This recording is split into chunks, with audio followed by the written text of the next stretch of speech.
Email ID हम डाले ही नहीं।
Good afternoon everyone.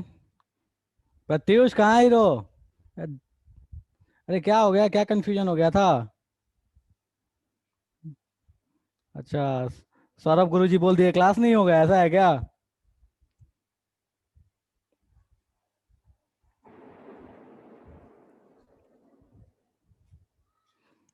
क्या बात है, क्या बात है।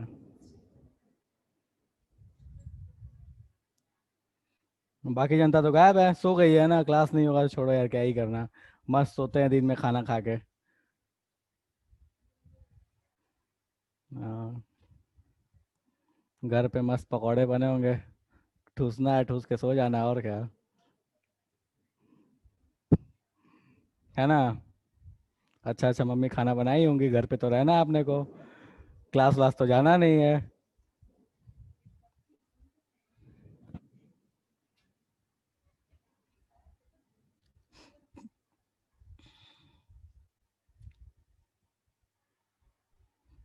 अरे और सब कहाँ है? मतलब कसम खा लिए क्या आज? अरे यार देखो, मोदी जी बोल देते तो अपने को क्या है यार। हाँ, मोदी जी दुखी हैं अपने से कुछ।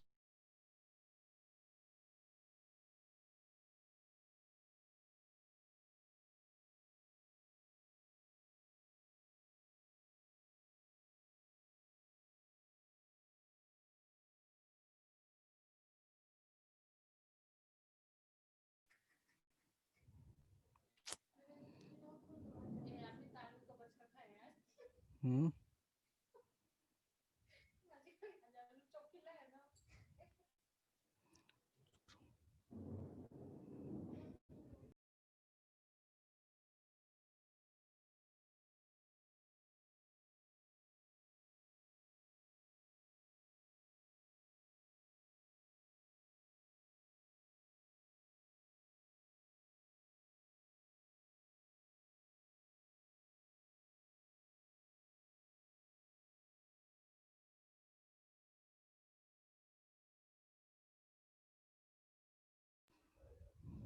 क्या बात है यार, मतलब वो कुछ नेटवर्क इशू हो गया था इसलिए गायब हो गया था।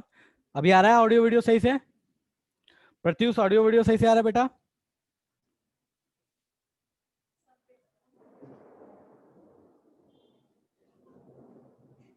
जब पहले भी ठीक था?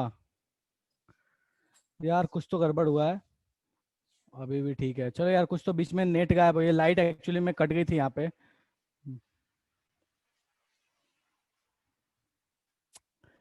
क्या क्या यार, क्या समस्या है? अभी ठीक है?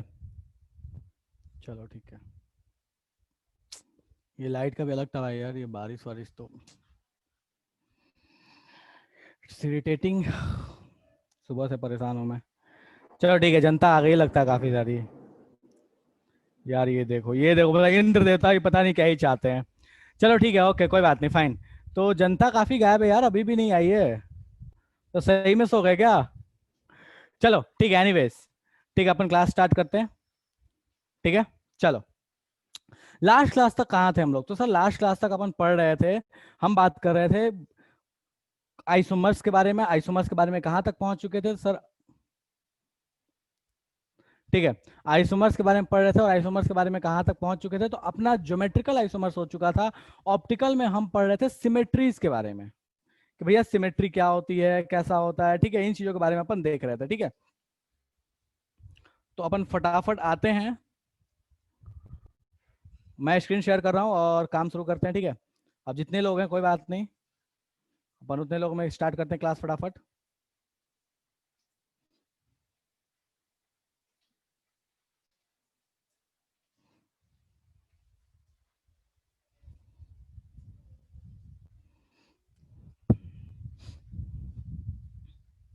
चलो, लास्ट क्लास तक हम कहाँ पढ़ चुके थे सर? लास्ट क्लास तक हम पढ़ चुके थे किसके बारे में? तो एलिमेंट्स ऑफ सिमेट्री के बारे में हम देख चुके थे कि भैया एलिमेंट्स ऑफ सिमेट्री क्या होती है। कौन कौन से एलिमेंट्स ऑफ सिमेट्री देखे थे? हमने देखा था plane of symmetry, centre of symmetry, third axis of symmetry के बारे में थोड़ा सा डिस्कशन किया था, और एक और भी है that is alternate axis of symmetry, जिसके बारे में अपन बहुत ज्यादा नहीं पढ़ने वाले। ठीक है, बिकॉज सिंपल है यार, किसके क्वेश्चन जो है वो एडवांस ने कभी कभी पूछे हैं किसी टाइम में, जब बहुत सब्जेक्टिव क्वेश्चन आते थे तब जाके इस पे क्वेश्चन पूछा गया, अदरवाइज इससे रिलेटेड कभी क्वेश्चन आए नहीं है। ठीक है, तो अपन इसके बारे में डिस्कशन नहीं कर रहे हैं। आज हम लोग स्टार्ट करने वाले हैं next topic, that is Fischer projection. ठीक है, तो भैया सबसे अधिक जो आपके पास क्वेश्चंस आते हैं वो इसी से आते हैं, फिशर प्रोजेक्शन से ही आते हैं। फिशर प्रोजेक्शन से ही रिलेट करके क्वेश्चंस आते हैं। पूछ सकता है इसमें कि रिलेशंस क्या क्या है, ये कभी पूछता है। कभी उसमें कुछ और भी पूछ सकता है कि भैया बताइए कॉन्फ़िगरेशन कौन सा है, आर है, एस है। तो जो भी कहानी आपके पास आती है मेनली एग्जाम्स में, चाहे वो नीट हो या जेई हो, मेनली जो क्वेश्चंस आए हैं वो फिशर प्रोजेक्शन से ही आए हैं। ठीक है, तो आज का अपना जो टॉपिक रहने वाला है दैट इज फिशर प्रोजेक्शन। ठीक है, तो अपन फटाफट से स्टार्ट करते हैं, और मैक्सिमम जनता अब आ चुकी है आई गेस, तो अब अपन आते हैं। ठीक है, थोड़ा सा स्पीड अपन लेते हैं। चलो, तो देखते हैं भैया फिशर प्रोजेक्शन है क्या।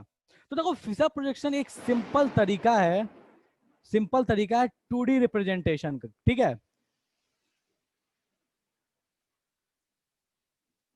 It is the 2D representation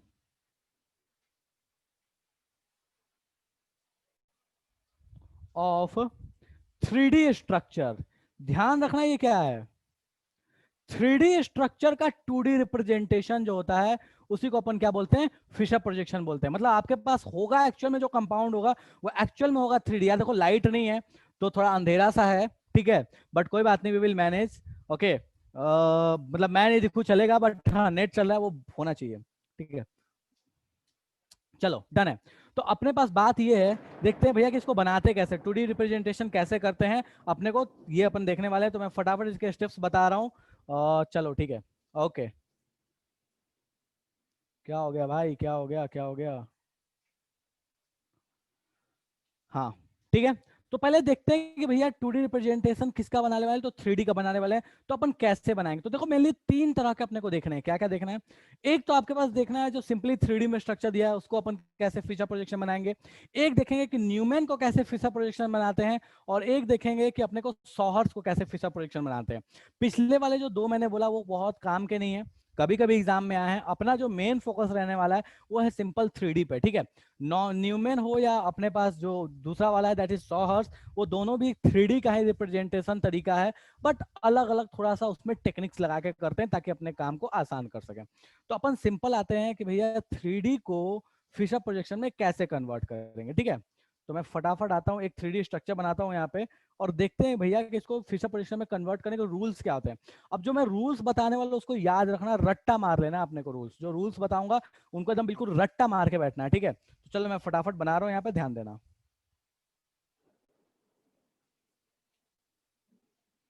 अपने पास ये एक स्ट्रक्चर दे दिया मैंने, ठीक है, देखो इसको ध्यान दो।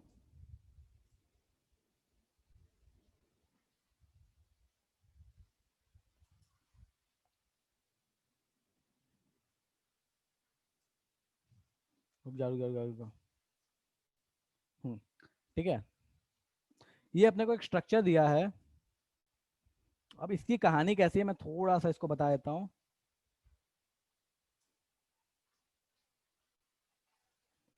ध्यान दीजिएगा, बिल्कुल आसान है यार, बिल्कुल फर्जी है। हमको लगता है कि ये पता नहीं क्या है नहीं है, बट मैं सच बताऊं तो इससे आसान कुछ हो ही नहीं सकता। मतलब बिल्कुल इजी है, बिल्कुल ही इजी है, कुछ मेहनत ही नहीं करना आपने को इसमें। ठीक है, चलो फटाफट शुरू करते हैं। तो ये अपने पास है 3D स्ट्रक्चर। यहाँ पे कोई चीज लगाई हुई है ए, यहाँ लगा है बी, यहाँ लगा है सी, और यहाँ लगा है मान लो डी। ठीक है, अपन सीआईपी रूल पढ़ चुके हैं तो अपने को उससे कोई दिक्कत आने वाला नहीं है। सीआईपी यहाँ जानना जरूरी है, बट ठीक है, अपने को वो चीज पता है। फिशर प्रोजेक्शन बोलता क्या है? फिशर प्रोजेक्शन बोलता है कि आपके पास जो भी स्ट्रक्चर दिया हुआ है, ध्यान देना, आपके पास जो भी स्ट्रक्चर दिया हुआ है उसमें जो आपके पास वर्टिकल लाइन है, ध्यान दो इसको, बहुत इंपॉर्टेंट पॉइंट है, बहुत ज्यादा इंपॉर्टेंट पॉइंट है, इस चीज को ध्यान देना। वर्टिकल लाइन और हॉरिजॉन्टल लाइन, इन दोनों का सबसे अधिक इंपॉर्टेंस है। क्या, कैसे इंपॉर्टेंस है, ध्यान देते हैं मन फटाफट। वर्टिकल लाइन और हॉरिजॉन्टल लाइन क्या इंपॉर्टेंस है भैया, तो ध्यान दो। बोलता क्या है कि वर्टिकल लाइन पे उसको बैठाओ जो आपसे दूर जा रहा है, अवे फ्रॉम यू, और हॉरिजॉन्टल लाइन पे उसको बैठाओ जो आपके पास आ रहा है। ठीक है,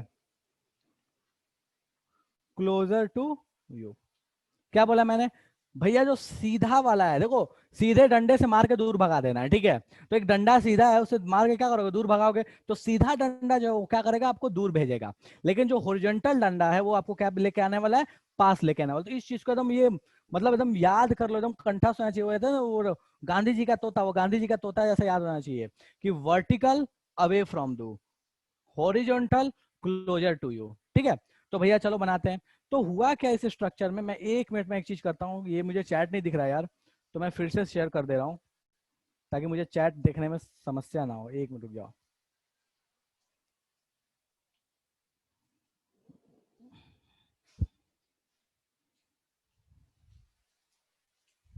हाँ,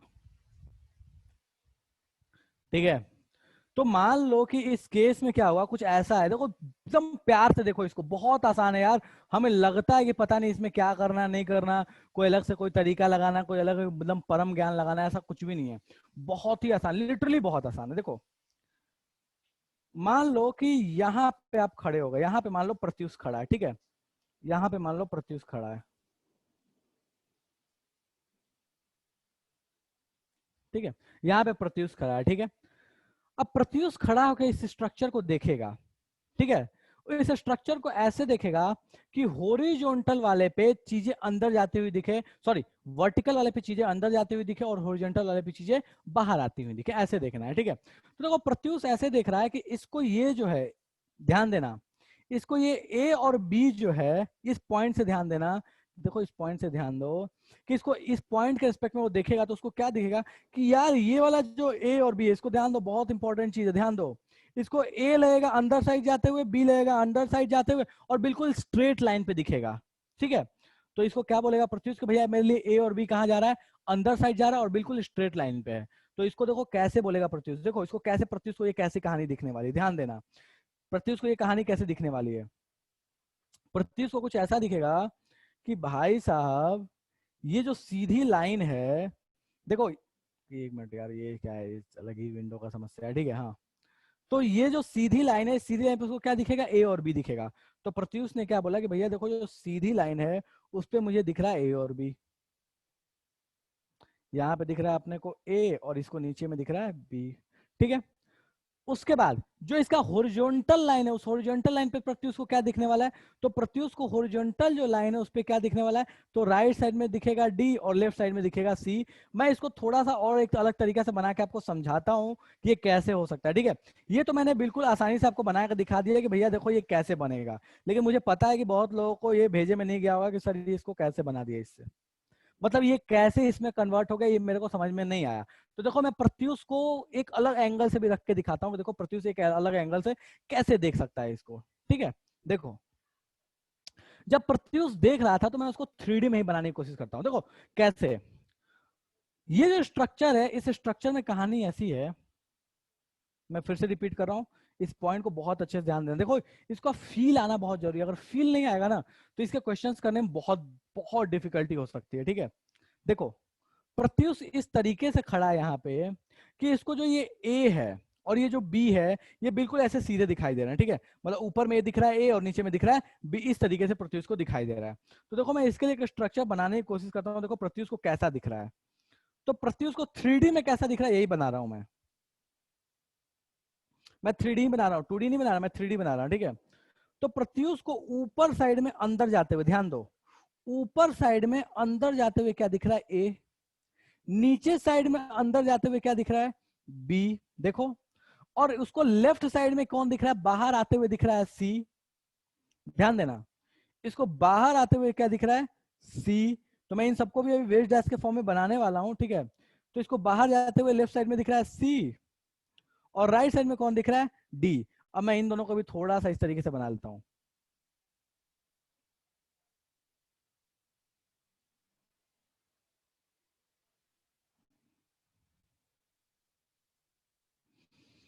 मुझे फटाफट बताओ किसको किसको ये समझ में नहीं आया कि ये प्रत्युष को ये जो इमेज दिखा है इसका वो इस तरीके का दिखेगा, इसका जो इमेज है वो इस तरीके का दिखेगा। किसको किसको समझ में नहीं आया ईमानदारी से बताओ, मुझे ईमानदारी से बताओ। गुड आफ्टरनून बेटा, मुझे ईमानदारी से बताओ कि किसको किसको ये समझ में नहीं आया कि प्रत्युष को ये जो इमेज दिखेगी वो इस तरीके दिखेगी। फटाफट हैंड रेज कर दो।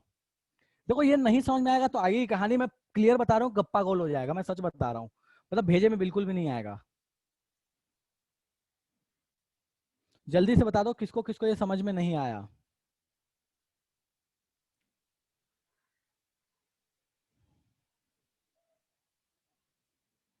देखो ये समझ में नहीं आएगा तो आगे कहानी बेटा पक्का समझ में नहीं आएगा, ये डैम श्योर है।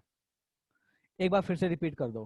ठीक है, मैं फिर से रिपीट कर रहा हूं। देखो प्रत्युष यहाँ पे खड़ा था, ठीक है, प्रत्युष को क्या दिख रहा है, देखो प्रत्युष में ऐसे खड़ा हो, देखो ऐसे खड़ा है प्रत्युष, ठीक है, तो इसको क्या दिख रहा है, किस तरीके से खड़ा है, देखो मैं बता दे रहा हूँ कैसे। इसका जो राइट हैंड है वो समझ लो कि डी को टच करेगा, अगर मान लो इसने राइट हैंड फैला दिया तो इसको डी को टच करेगा, और लेफ्ट हैंड फैला दिया तो सी को टच करेगा, मतलब ऐसे पंख फैला दिया तो पंख फैलाएगा तो डी को टच करेगा कब, जब राइट हैंड से टच करेगा, सी को कब टच करेगा, जब लेफ्ट से टच करेगा, ऐसा समझ लो, ऐसी वाली कहानी समझ लो। ठीक है, उल्टा भी बोल सकते हो इसको, ऐसा कोई नहीं है कि इसको उल्टा ही बोल सकते थे। देखो एक मिनट हो गया, मैं इसको थोड़ा सा उल्टा समझाता हूँ। रुको एक और मैं डायग्राम लेके समझाता हूँ, इससे ज्यादा बेटर है कि मैं एक और डायग्राम ले लेता हूँ। ठीक है, देखो इसमें हौच पौच करूँ उससे अच्छा है कि मैं एक और डायग्राम लेके समझाता हूँ। देखो ध्यान से,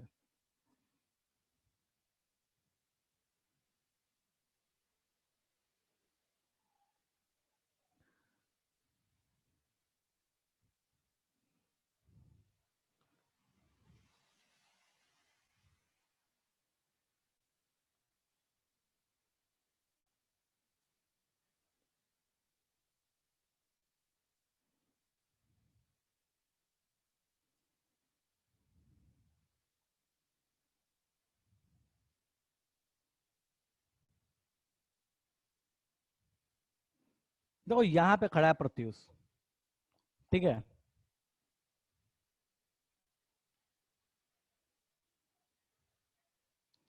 मैं फिर से बता रहा हूँ ध्यान देना, ए बी सी डी, मैं उससे बिल्कुल अलग डायग्राम ले रहा हूँ, मुझे नहीं पता वहां पे क्या लिखा था, मैंने उससे अलग ले लिया है। ठीक है, चलो प्रत्युष को क्या दिख रहा है, ये जो प्रत्युष बाबू है इसको क्या दिख रहा है, तो देखो इसको क्या दिख रहा है कि देखो ये जो सी है, ये सी कहाँ आ रहा है, बाहर साइड आ रहा है, डी कहाँ जा रहा है, अंदर साइड जा रहा है, ए कहाँ है तो ऊपर साइड है, और बी कहाँ है तो नीचे साइड है, इसी प्लेन में, लेकिन ए और बी क्या है इसी प्लेन में है जिस प्लेन में आपका फोन है। डी जो है वो अंदर साइड है और सी जो है वो बाहर साइड है। ठीक है, तो प्रत्युष को क्या दिख रहा है कि भाई साहब ये जो डी है इसका लेफ्ट साइड पे है, ये सी जो है इसके राइट साइड पे है, इसके सर के साइड में कौन है ए है, और इसके पैर के साइड में कौन है तो बी है।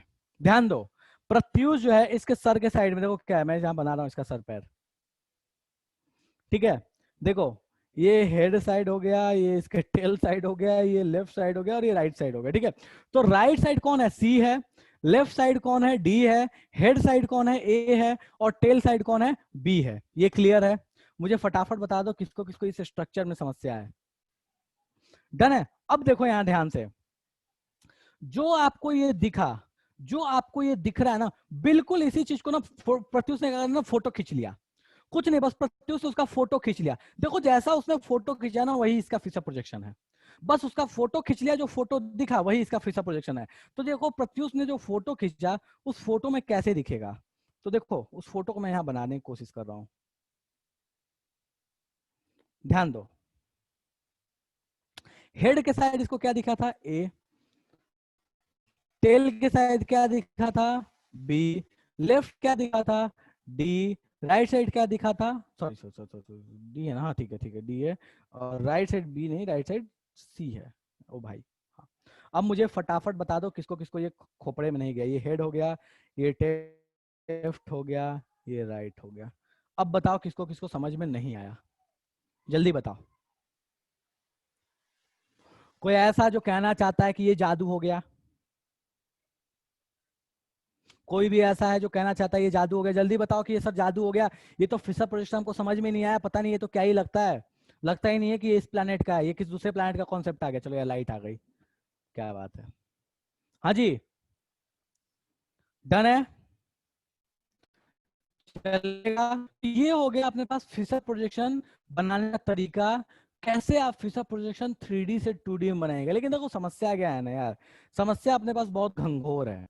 अब घंघोर समस्या क्या है कि भैया एग्जाम में बैठ के तो हम ऐसे सोचने से रहे, ठीक है, कि एग्जाम में हम बैठ के ऐसे कैसे सोचेंगे कि भैया राइट में ये बैठा, लेफ्ट में ये बैठा, तो इसका प्रिडिक्शन थोड़ा मुश्किल होता है एग्जाम में बैठ के कर पाना। तो उसके लिए कुछ कुछ अलग टेक्निक्स का यूज करते हैं, बट ठीक है, वो टेक्निक्स तो बाद में सीखेंगे, एक तरीके से वो शॉर्टकट्स हैं। बट उनसे पहले ज्यादा जरूरी था कि इसके फील को लेना, कि ये फिशर प्रोजेक्शन होता कैसा है। कोई ऐसा है जिसको फील अभी भी नहीं आया तो मुझे जल्दी बता दो कि ये सर फील नहीं आया है।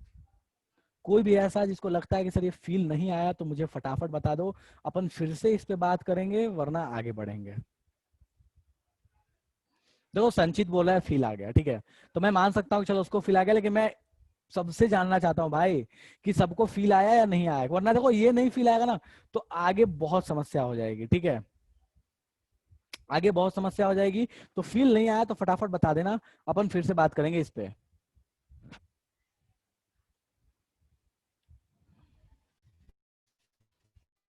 अच्छा ठीक है, गुड प्रत्युष, डन है। चलो, तो ये आपके पास एक तरीका हो गया कि किस तरीके से आप 3D स्ट्रक्चर को फीचर प्रोजेक्शन में कन्वर्ट कीजिएगा, ठीक है। लेकिन यार देखो समस्या तो मैंने बोला एक समस्या तो है ही। समस्या ये है कि भाई साहब यार इसको बार बार देख के मतलब अपने पास कॉम्प्लेक्स स्ट्रक्चर देगा तो अपन कैसे कन्वर्ट करें, बहुत ज्यादा समस्या होती है उस टाइम में, ठीक है। तो उस समय फिर अपने को जरूरत पड़ता है एक अलग कॉन्सेप्ट का, ठीक है। वो कॉन्सेप्ट अपने पास होता है RS नोमेनक्लेचर का, ठीक है। तो ये एक तरह का नोमेनक्लेचर है, इसके बारे में अपन बात करने वाले हैं हम, दैट इज RS नोमेनक्लेचर। उसका कैसे यूज है फिशर प्रोजेक्शन में 3D में, उसके बारे में बात करेंगे।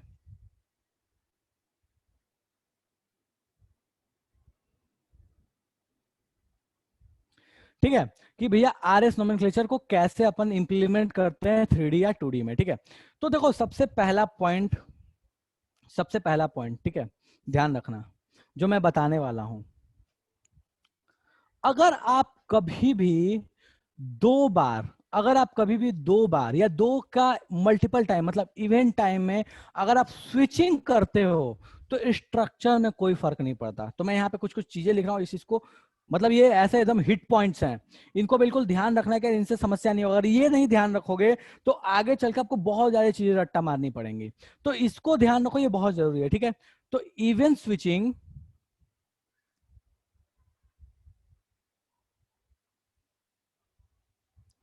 Do not change configuration of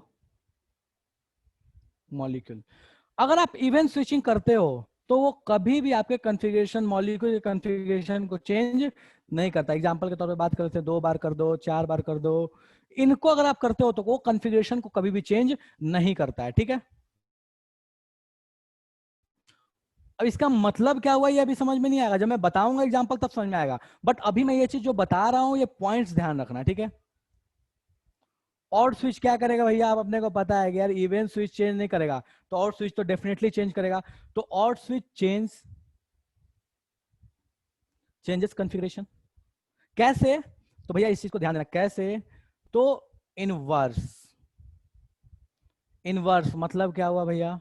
इसका मतलब ये हुआ कि अगर आर था तो उसको एस बना देगा, और एस था तो उसको आर बना देगा, काम खत्म। अगर आर था तो उसको एस बना देगा, और अगर वो एस था तो उसको आर बना देगा।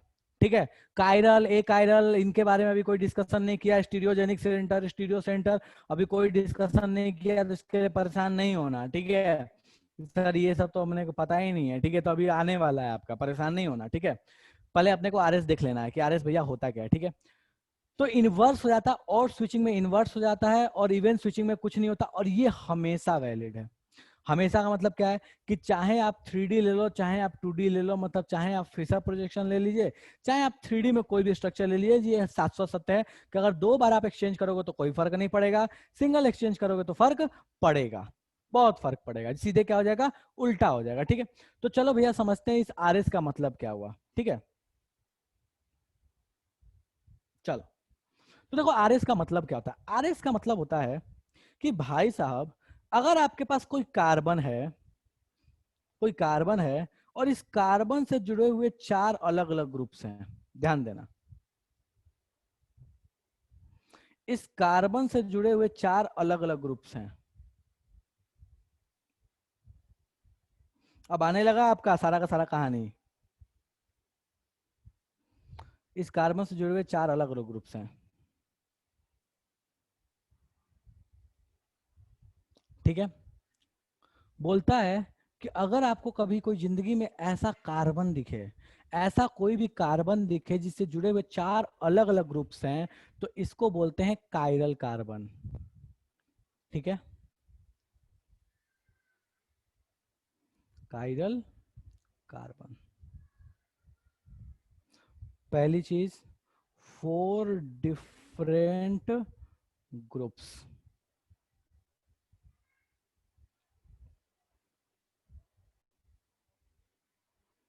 ठीक है, सेकेंड पॉइंट, sp3 हाइब्रिडाइजेशन बहुत जरूरी है।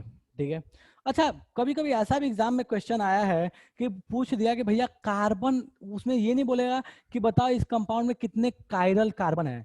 क्वेश्चन ये पूछ देता कि भैया बताइए कि कोई भी कंपाउंड आपको दिया हुआ उसमें टोटल कायरल एटम्स कितने हैं। तो जरूरी नहीं है कि कायरल हमेशा कार्बन ही हो, एटम भी कोई कायरल हो सकता है। ये कोई कंपलसरी कंडीशन नहीं है कि कायरल जो होगा वो हमेशा कार्बन ही होगा। तो ये चीज आप अपने दिमाग में ऐसा हमेशा सेट करके रखिएगा कि कायरल एटम भी पॉसिबल होता है। ठीक है, फॉर एग्जाम्पल के तौर पे मैं एक बता देता हूं। ठीक है, ये ध्यान रखना, कभी आपको मान लो इस तरह का कंपाउंड दे दिया, HCl, FNOH, एच, बोला कि बताइए इस कंपाउंड में टोटल कायरल एटम्स कितने हैं। तो देखो कायरल एटम्स कैसे काउंट करेंगे, अपने को दिख रहा है कि ये कार्बन जो है इससे जुड़े हुए चारों ग्रुप अलग अलग हैं। ठीक है, 1 2 3, और ये पूरा का पूरा जो नाइट्रोजन का खानदान है ये पूरा, तो ये टोटल कितने, 4 इस पे अलग अलग ग्रुप हैं, इसमें पूछा है कायरल एटम। तो इस कार्बन से जुड़े चारों अलग अलग ग्रुप है, तो हम बोल सकते हैं कि भैया ये जो कार्बन ये कायरल होगा। और कायरल कार्बन को देखो अपन क्या करते हैं ना, कि एक स्टार बना देते हैं। तो ये स्टार जो अगर कहीं बना हुआ है तो समझ लो उसके बारे में वो क्या कहना चाहता है कि वो चीज क्या है, कायरल है। इस नाइट्रोजन भैया को ध्यान दीजिए, तो देखिए नाइट्रोजन भैया को ध्यान दीजिएगा, तो इधर का ग्रुप अलग, ये ग्रुप अलग, ये पूरा का पूरा साइड अलग, और इसके पास भैया एक लोन पेयर भी तो होता है, वो भी तो अलग है। तो इस वजह से हम बोलते क्या है कि भैया इस वाला जो कंपाउंड है इसमें 2 कायरल सेंटर्स हैं, या 2 कायरल एटम्स है। सिंपली ऐसे ध्यान रखो, कितने कायरल एटम है, 2 कायरल एटम है। तो ये हमेशा ध्यान रखिएगा भैया कि कायरल हमेशा कार्बन हो ये जरूरी नहीं है। ठीक है, एक और भी चीज है, वो हमें ऐसा लगता है, मैं यहाँ पे लिख दे रहा हूँ, इसको बाद में भविष्य में चर्चा करेंगे अपन, कि if compound has more then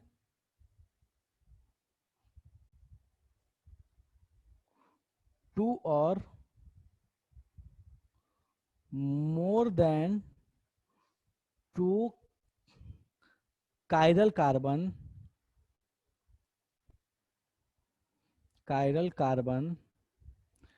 then it may or may not B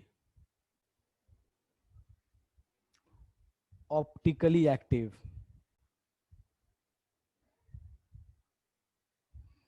मतलब कोई ऐसा कंपाउंड जिसमें दो या दो से अधिक कायरल कार्बन है तो वो हो सकता है कि कंपाउंड ऑप्टिकली एक्टिव हो हो सकता है कि कंपाउंड ऑप्टिकली एक्टिव नहीं हो। ठीक है, बिल्कुल शुभांगी, अगर दो वहां लोन पेयर आ गए तो हम उसको सेम मानेंगे कि वो दोनों ग्रुप सेम है, इसलिए ऑक्सीजन कभी कायरलिटी नहीं दिखाता है। ठीक है, तो कायरलिटी होने के लिए इंपॉर्टेंट बात ये है, देखो देखना बहुत जरूरी है, ये बहुत इंपॉर्टेंट चीज है। दो तरह के क्वेश्चन एग्जाम में पूछे जाते हैं। बोलता क्या है कि बताइए, आपके पास कोई कंपाउंड दे देगा, बोलेगा बताइए इसमें कायरल एटम कितने हैं। बता सकते हो कायरल एटम, आंख बंद करके चेक करो कि चारों जो ग्रुप जुड़े हुए हैं वो सेम है कि अलग है। डन है। दूसरी चीज, बोल सकता है कि जो पूरा कंपाउंड है वो पूरा कंपाउंड, बहुत बहुत बार ऐसा बोलेगा ना, बताओ कंपाउंड कायरल है कि नहीं है। ऐसे भी क्वेश्चन आए हैं कि कंपाउंड कायरल है कि नहीं है।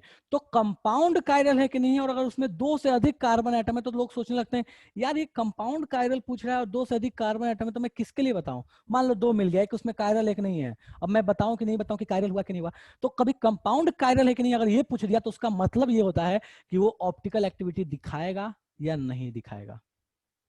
अगर दिखाएगा तो कहलाएगा कायरल, और अगर नहीं दिखाएगा तो कहलाएगा नन कायरल, ए कायरल।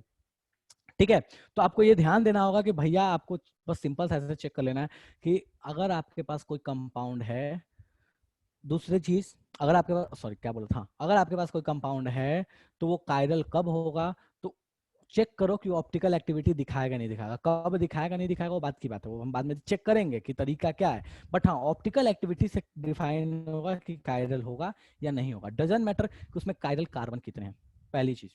ठीक है, उसके बाद देखिए, एक मिनट रुक जाओ यार। हाँ, अपन बात कर रहे थे कि अगर किसी कंपाउंड में दो या दो से अधिक अगर कायरल एटम हो गए तो क्या हानि क्या है। तो देखो जरूरी नहीं है कि दो या दो से अधिक कायरल एटम हो गए तो वो कंपाउंड ऑप्टिकली एक्टिव होगा ही होगा। बहुत बार ऐसे कंपाउंड आपको मिलेंगे जो दो या दो से अधिक कायरल एटम है लेकिन ऑप्टिकली इनएक्टिव होगा। हो भी सकता है, नहीं भी, मतलब दोनों में से कोई भी पॉसिबिलिटी है। ठीक है, लेकिन अगर आपके पास कोई कंपाउंड है इसमें सिर्फ एक कायरल एटम है, सिर्फ एक कायरल एटम है, तो आंख बंद करके तुम बोलोगे भैया ये तो ऑप्टिकली एक्टिव होना ही है। अगर कभी आपको ऐसा कंपाउंड दिख गया जिसमें सिर्फ एक कायरल एटम है तो आप आंख बंद करके बोलो कि भैया ये तो ऑप्टिकली एक्टिव होना ही है। ठीक है, एक और स्टेटमेंट, ठीक है, तो ध्यान रखना इस चीज को। Single chiral atom containing compound are optically active. Single chiral containing compound are optically active.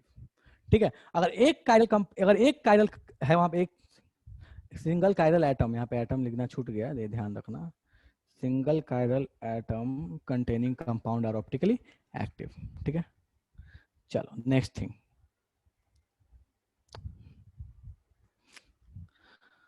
क्या किसी कंपाउंड को ऑप्टिकली एक्टिव होने के लिए कायरल एटम का होना जरूरी है। अब स्टेटमेंट बदल रहा हूं मैं। अभी तक बात कर रहे थे कि भैया कायरल होगा तो ऑप्टिकली एक्टिव हो जाएगा। कब? जब एक कायरल होगा। एक से अधिक होगा, हो भी सकता है नहीं भी हो सकता है, देखेंगे कब होगा।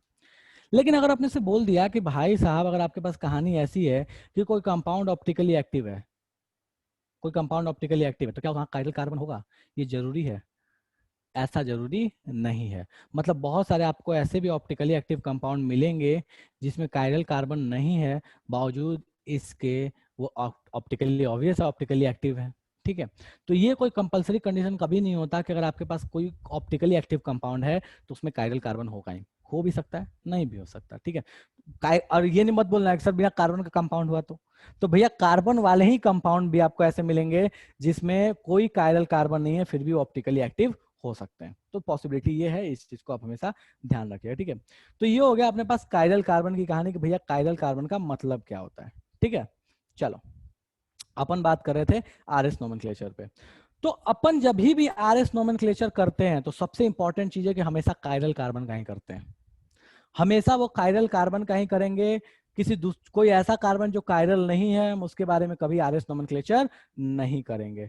ऑप्टिकली एक्टिव का मतलब क्या होता है? देखो रजिया बेटा, ऑप्टिकली एक्टिव का मतलब होता है वो कंपाउंड जो कि प्लेन पोलराइज्ड लाइट को रोटेट करे। अब प्लेन पोलराइज्ड लाइट से अपने को बहुत ज्यादा लेना देना नहीं है, वो फिजिक्स का पार्ट है कि उसमें क्या होता है भविष्य में आप पढ़िएगा। बट सिंपल सा ऐसे समझ लो कि कोई तो ऐसी चीज होती है जो जिसको हम प्लेन पोलराइज्ड लाइट बोलते हैं। तो प्लेन पोलराइज्ड लाइट को अगर वो रोटेट कर सकता है, चाहे वो किसी भी डायरेक्शन में रोटेट करे, लेफ्ट साइड करे, राइट साइड करे, अगर वो रोटेट करने में कैपेबल है तो हम उसको बोलेंगे ऑप्टिकली एक्टिव कंपाउंड है। अगर वो कैपेबल नहीं है तो हम बोलेंगे ऑप्टिकली एक्टिव कंपाउंड नहीं है। चलेगा? डन है। तो ये अपने पास कहानी हो गई कि भैया कायरल क्या होता है। ठीक है, आरएस नोमेनक्लेचर पे अब अपन वापस आते हैं कि भैया आरएस नोमेनक्लेचर करते कैसे हैं। ठीक है, चलो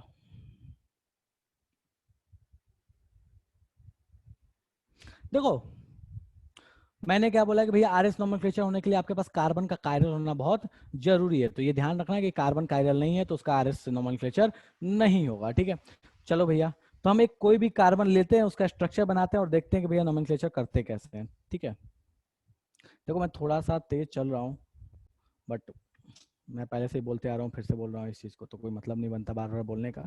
बट स्टिल देखो, अपने पास भैया ये कंपाउंड दे दिया, क्या बना रहा हूँ, हाँ, बोला भैया बताइए इसका नाम होगा, कौन सा कॉन्फ़िगरेशन होगा। यहाँ लगा दिया हाइड्रोजन, थोड़ा सा चेंज कर रहा हूँ मैं, यहाँ लगा दिया हाइड्रोजन, यहाँ लगा दिया फ्लोरीन, यहाँ लगा दिया क्लोरीन, यहाँ लगा दिया OH। तो देखो अपने को करना क्या है, एकदम फंडा एकदम क्लियर है। ध्यान रखो, मैं एक चीज बता रहा हूँ अभी, इस चीज को याद रखना। ठीक है, कभी VCR का नाम सुने हो? VCR कभी पढ़े हो VCR, या कभी नाम सुने हो ये कोई चीज होती है VCR? नहीं सुने हो तो मैं सुना देता हूँ। ठीक है, हमारे टाइम में मतलब इसको बोलते थे वीडियो कैसेट रिकॉर्डिंग। ठीक है, तो हमारे टाइम मतलब जब हम लोग छोटे थे तो उस टाइम में जैसे आप लोग छोटे रहोगे तो सीडीज डीवीडीज चलती थी, आज के टाइम में तो नहीं चलता। अब तो पेन ड्राइव है, क्लाउड है, तो यूट्यूब है, नेटफ्लिक्स, अमेजन है। लेकिन हम जब छोटे थे, जैसे आप मतलब आप आई गेस 2 या 3rd क्लास में हो, 2 या 3 क्लास में होगा तब की बात है, उस तरह से जब हम छोटे थे तो उस टाइम में VCR चला करते थे। मतलब हम लोग अपने पापा मम्मी की शादी का रिकॉर्डिंग जो होते हैं वो VCR पे देखा करते थे। ठीक है, तो हम लोग को दिखा के बताया जाता था देखो ये आंटी है, ये आंटी है, ये दादी है, ये दादी है। समझ में नहीं आता था, बट ठीक है कोई बात नहीं, घर में चल रहा तो देखना है, कुछ कर नहीं सकते। तो उस चीज को ध्यान रखो, वीडियो कैसेट रिकॉर्डिंग इसको बोलते थे। ठीक है, तो इसका बड़ा अच्छा यहाँ से शॉर्टकट एक बन के आता है, तो ध्यान रखो, V for vertical, C for clockwise और R फॉर R कॉन्फ़िगरेशन, और कुछ नहीं। ठीक है, देखो अब इसका यहां से क्या इंपॉर्टेंस है, तुम चाहो तो इसको क्या कर लो, फटाफट इसको किस में कन्वर्ट कर लो भैया, तो इसको कन्वर्ट कर लो आप फटाफट एक ऐसे कॉन्फ़िगरेशन में जिसमें कि सारी कहानी लाइंस पे हो, मतलब फिशर प्रोजेक्शन में कन्वर्ट कर लो। तो इसको प्रत्युष ने फिशर प्रोजेक्शन में कन्वर्ट किया, प्रत्युष यहाँ खड़ा हो गया, इसको फिशर प्रोजेक्शन में बनाने चला। इसको एक आसान तरीका है उसके बारे में बात करूंगा, लेकिन अभी मैंने जैसे बताया था वैसे बनाना अपने को। ठीक है, तो देखो प्रत्युष जब इसको बनाने चला तो इसको क्या दिख रहा है कि वो यहाँ नीचे में खड़ा हो गया, तो इसको देखो फटाफट क्या दिख रहा है, मुझे जल्दी जल्दी बताना। तो देखो ये जब यहाँ खड़ा होगा तो इसको ऊपर में क्या दिखेगा F, नीचे में क्या दिखेगा Cl, राइट साइड में क्या दिखेगा OH और लेफ्ट साइड में क्या दिखेगा H। मुझे फटाफट बता दो कोई ऐसा जिसको ये समझ में नहीं आया, कोई ऐसा है जिसको ये समझ में नहीं आया, ये जादू हो गया, जल्दी बोलो। कोई ऐसा जिसको ये समझ में नहीं आया? कहीं से भी देखो संचित, कोई फर्क नहीं पड़ना, कहीं से देखो, तुम किसी भी एंगल से देखो भैया, कोई फर्क नहीं पड़ेगा, जो कॉन्फ़िगरेशन होता है वही आएगा। चाहे तुम इसको उल्टा पलटा, आगे पीछे, ऊपर नीचे, दाएं बाएं, कहीं से देखो, उससे कोई फर्क पड़ने वाला नहीं है। ठीक है, चलो, तो प्रत्युष ने इस कॉन्फ़िगरेशन को बना लिया। क्या बोलना चाहता है प्रत्युष? हाँ ठीक है, ओके। तो प्रत्युष ने बता दिया कि सर मैंने इसको ऐसे देखा, वो बोलता है कि सर ऊपर में एफ, नीचे में सीएल, राइट में ओएच और लेफ्ट में एच, ठीक है। अब इसको देखो और अपन चेक करते हैं कि भैया ये आरएस होगा क्या होगा नहीं होगा, ये कैसे चेक करें। तो देखो आरएस क्या बोलता है, बोलता क्या है कि इसमें अगर वर्टिकल, अब ये किसके लिए दिया गया है, वीसीआर किसके लिए दिया गया है, तो अपने को बचपन में एक चीज सिखाई गई थी, बचपन में नहीं अभी कुछ दिन पहले सिखाया था, ठीक है, सीआईपी रूल। इस सीआईपी रूल को फटाफट यहां ठोको, ठीक है, और इन सबकी प्रॉपर्टी, इन सबकी प्रायोरिटी डिफाइन करो कि इन सबकी प्रायोरिटी क्या क्या है, ठीक है। सीआईपी रूल क्या बोलता था भैया कि जिसका एटॉमिक नंबर ज्यादा है उसकी मोस्ट प्रायोरिटी देना है। तो भैया देखो इसमें क्या क्या करें, तो भैया ये 1 नंबर हो गया, ये 2 नंबर हो गया, ये 3 नंबर हो गया, और ये अपने पास क्या हो गया, 4 नंबर हो गया, ठीक है, डन है। सीआईपी रूल दे दिए। अब कुछ नहीं करना है कि सीआईपी रूल देने के बाद चौथे वाले के लिए ये कानून लगा दो, चौथे वाले पे वीसीआर लगा दो, ठीक है। अगर चौथा वर्टिकल पे हुआ, क्लॉकवाइज रोटेशन हो रहा है तो आर होगा। किसी एक को भी बदल लोगे, सुनो, जिसको अब इसमें से कोई भी एक बदलेगा तो दूसरी वाली कहानी बदलती चली जाएगी, ठीक है। अब मान लो वर्टिकल पे था, क्लॉकवाइज था तो आर हुआ, हॉरिजॉन्टल पे है क्लॉकवाइज होगा तो एस हो जाएगा, आर का इनवर्स एस। वर्टिकल का देखो, अब सबका इनवर्स देख लो यहाँ पे, ये कैसे सेट करना है अपने को, ये सेट करना सीख लो। वर्टिकल का अपोजिट हॉरिजॉन्टल, क्लॉकवाइज का अपोजिट एंटी क्लॉकवाइज, ठीक है, और आर का अपोजिट एस।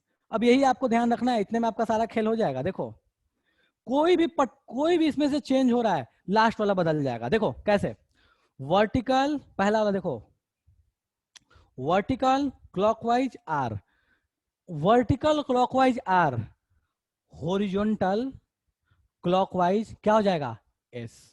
समझ में आ रहा है, वर्टिकल क्लॉकवाइज आर तो हॉरिजॉन्टल क्लॉकवाइज एस, ठीक है, चलो done. Vertical anticlockwise, vertical और ये एंटी क्लॉकवाइज तो ये क्या हो जाएगा, एस। वर्टिकल एंटी क्लॉकवाइज तो एस, तो मैं यहाँ पे देखो, यहाँ लिखते जा रहा हूं मैं साइड में, देखना, वी सी आर वर्टिकल किसके लिए है, चौथे वाले के लिए, ध्यान रखना, वर्टिकल क्लॉकवाइज तो आर, वर्टिकल एंटी क्लॉकवाइज तो एस, वर्टिकल का दोनों खेल हो गया। हॉरिजॉन्टल, अब यहां से कंपैरिजन करो ऊपर वाले से, हॉरिजॉन्टल क्लॉकवाइज तो एस, हॉरिजॉन्टल एंटी क्लॉकवाइज तो आर। ये समझ में आ रहा है। अब कोई भी आपको याद करने की जरूरत नहीं है, अगर एक याद है तो ये सारी कहानियां बना सकते हैं। मुझे फटाफट बता दो इस कहानी में किसी को समस्या है तो, कि कौन कहां बैठेगा तो हम कैसे बनाएंगे, भैया किसी को समस्या है तो जल्दी बता दो। वीसीआर चौथे वाले के लिए चेक करेंगे, चौथा वाला कहां है, बस चौथे वाले को चेक करना है, खेल खत्म। अब क्लॉकवाइज एंटी क्लॉकवाइज है तो ये खोपड़े में भी किसी के नहीं गया है, बट ये कहानी समझ में नहीं आई तो जल्दी बता दो क्या है। अब देखो ये क्लॉकवाइज एंटी क्लॉकवाइज में समझाता हूं यहाँ कैसे लगा। देखो चौथा वाला अपने पास कहाँ बैठा है, ध्यान दो, हॉरिजॉन्टल पे बैठा है, चौथा वाला हॉरिजॉन्टल पे बैठा है, मतलब इन्हीं दोनों में से कोई कंडीशन होगा, डन। उसके बाद क्लॉकवाइज एंटी क्लॉकवाइज का मतलब क्या है भैया, क्लॉकवाइज और एंटी क्लॉकवाइज का मतलब क्या है ना, कि आपको 1 से 2 और 2 से 3 जाना है। क्लॉकवाइज और एंटी क्लॉकवाइज का मतलब क्या हुआ है कि 1 से 2 और 2 से 3 जाना है। देखो कि घड़ी के सुई जैसा घूमते हो कि उसको उल्टा घुमाते हो, घड़ी के सुई जैसा घूमते हो कि उसके उल्टा घुमाते हो। तो भैया 1 से 2, 2 से 3 मैंने बोला, तो 1 से 2 इधर गया, 2 से 3 इधर गया। मुझे 1 से 2 और 2 से 3 से मतलब है, चौथे को नहीं लेना मेरे को। 1 से 2, 2 से 3 कैसे घूम रहे हो भैया, क्लॉकवाइज घूम रहे हो। 1 से 2, 2 से 3 आपने कैसे घूमे, क्लॉकवाइज घूमे, ठीक है। अब भैया यहाँ पे चेक करते हैं कि हॉरिजॉन्टल में क्लॉकवाइज, हॉरिजॉन्टल में क्लॉकवाइज कॉन्फ़िगरेशन क्या हो गया अपने पास, ऐसा आ गया, कुछ खोपड़े में नहीं गया किसी को। हॉरिजॉन्टल क्लॉकवाइज ऐसा आ गया, कुछ खोपड़े में गया, मतलब भोजे भेजे में जा रहा है, कुछ जा रहा है पार कर गया है, ऐसा लगता है जादू हो गया। नहीं नहीं नहीं नहीं सर, नहीं समझ में आ रहा है, कोई बात नहीं, नहीं समझ में आ रहा है। देखो मैं फटाफट 4 क्वेश्चन दे रहा हूँ, खटाखट समझ में आ जाएगा कि भैया ये कैसे बोला मैंने, हॉरिजॉन्टल क्लॉकवाइज एंटी क्लॉकवाइज, ये तो कहानी समझ में नहीं आ रही है। मैं यहाँ पे 4 क्वेश्चन दूंगा, सारा खेल खत्म हो जाएगा यहीं पे। देखो O H, H, C L, F, बिल्कुल। अभी प्रायोरिटी अपने को पता है, तो मैं प्रायोरिटी के साथ कोई खेल नहीं कर रहा, ठीक है। ये नहीं कि प्रायोरिटी में बदल बदल के दे रहा हूं, मैं प्रायोरिटी के साथ कोई खेल नहीं कर रहा, सीआईपी सबको लगाने आता है, तो मैं सीआईपी के लिए मारामारी नहीं करवा रहा, ठीक है।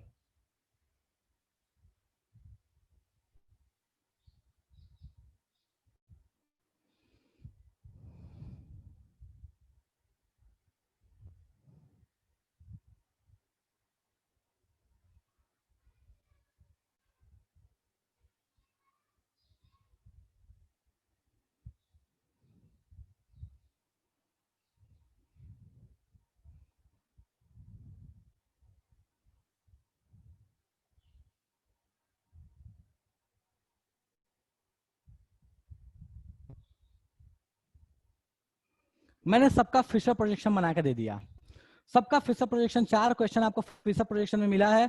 मुझे जल्दी से बता दो कि सबके कॉन्फ़िगरेशन क्या क्या आएंगे। ठीक है, चलो मैं करना शुरू करता हूँ, ध्यान देना यहाँ पे। ठीक है, आपसे मैं नहीं करवा रहा, मैं करके दिखाता हूँ आपको। देखो भैया ध्यान दो यहाँ पे, पहला काम क्या है, नंबरिंग दे दो सबकी, किसके अकॉर्डिंग, सीआईपी के अकॉर्डिंग। एक सॉरी 1 2 3 4, जल्दी बोलो किसको समस्या है इसमें, जल्दी बोलो किसको समस्या है इसमें, 1 2 3 4 में, जल्दी बोलो। कौन कहना चाहता है कि समस्या हो गया सर, ये तो 1 2 3 4 समझ में नहीं आया, जादू हो गया है।